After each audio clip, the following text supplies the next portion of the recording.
most common. Intro, but so often, think about what effect. Probably the biggest perk to following through that you get additional. What an idiot. Just finish the putt. I'm so focused on saying the right things for the video that I'm not even draining the putts.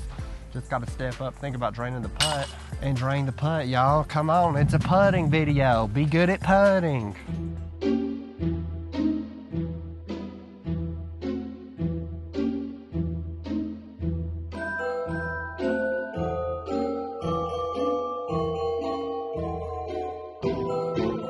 What is up, y'all? Robbie C here, and we have gone full circle in the Level Up series, so it's time to start the cycle over again. For those of you who haven't caught any of the previous episodes, in the Level Up series, we're talking about 5 areas that you can address to try and become a better disc golfer overall. There are so many ways to try and improve your putting, and there are other ways to mess it up. Today, we want to talk about something that I believe tons of people, myself included, mess up in their putting stroke, which causes them to lose consistency, accuracy, and power while they're putting. Today, ladies and gentlemen, we're going to talk about follow through.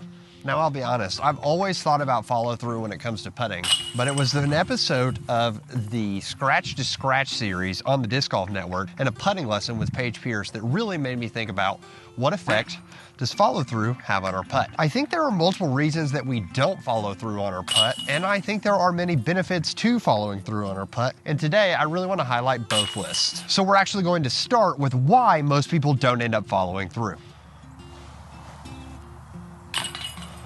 Now, I think one of the first reasons that we don't follow through is because we're too focused on the result of the putt rather than getting the result of the putt. If you're stepping up to a putt and you're solely focused on whether the putt is going to be in or it's going to be out, and if you're going to be able to save that par, or if you're taking a bogey if you miss this putt, in those moments, you're focused on so many things other than making the putt, which means that when you let the disc go, rather than following through and giving the disc that extra guidance towards your desired result, you become so focused on what's going to happen with the putt that you give the disc less of a chance to go in. The second reason people don't follow through is because they're nervous.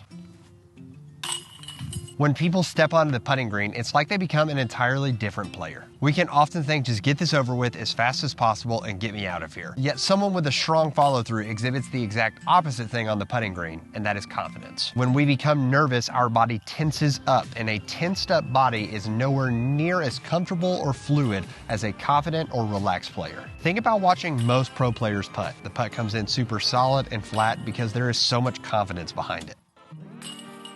And our final reason why most people don't follow through might actually be our most common.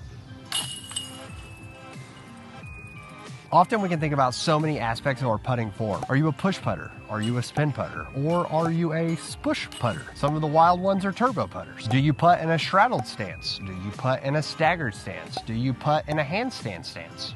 Yeah, we wouldn't recommend that one. We can think about our release point, our grip on the disc, how we're standing, the style of putt. There are so many factors to consider that change person to person. But you know what every single person can do and should do when it comes to their putt? Follow through. So knowing there's multiple reasons we don't follow through, let's take a brief moment to talk about the importance of why we should follow through. Oh, hey, didn't see you there. Let's take a moment to talk about today's video sponsor, Dynamic Discs Iron City. Do you like plastic? Do you find yourself often wondering, what should I do with my Wednesday afternoon/evening? Look no further than Dynamic Discs Iron City. Check them out on Instagram for home of the original Walkthrough Wednesday, Instagram's best live show that you're ever going to find related to disc golf. And I mean pretty much like all live shows on Instagram, so go check them out. They're pretty amazing people. Probably the biggest perk to following through while you're putting is that you gain additional everything actually. Most of the power, spin, and really everything that puts together a good putt happens midway through the putt.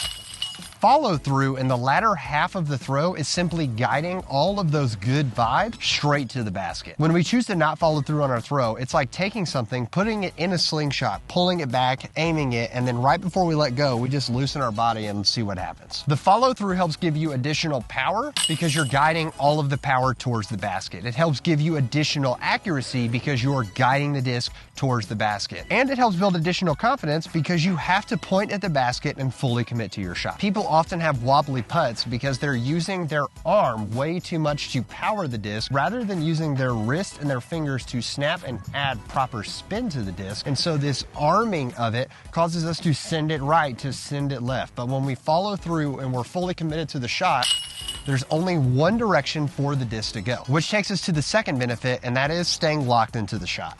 We hinted at this during the intro, but often we can get so distracted or focused on other things when it comes to our putt that we forget to stay in the moment and stay in our natural putting stroke. If you've spent time on a practice putting green and really spent moments working on your stroke and trying to get this thing super solid and feel like you can repeat it over and over again, the best thing you can do is stay focused on this shot right here. And one of the easiest ways to do that is following through. Often you can feel silly or goofy over exaggerating this motion, but I'm telling you, if I'm in the middle of the round, the only thing that I will change if my putt feels off is starting to lean into that follow through and exaggerate it a bit more. When I'm focused on finishing the putt and following through, my body becomes hyper aware of what feels different than our normal putting stroke. And that feedback gives my body information so that I can align the train back on the right tracks headed towards Birdie Town. And for those of you asking, yes, we need to follow through even when we're putting from distance.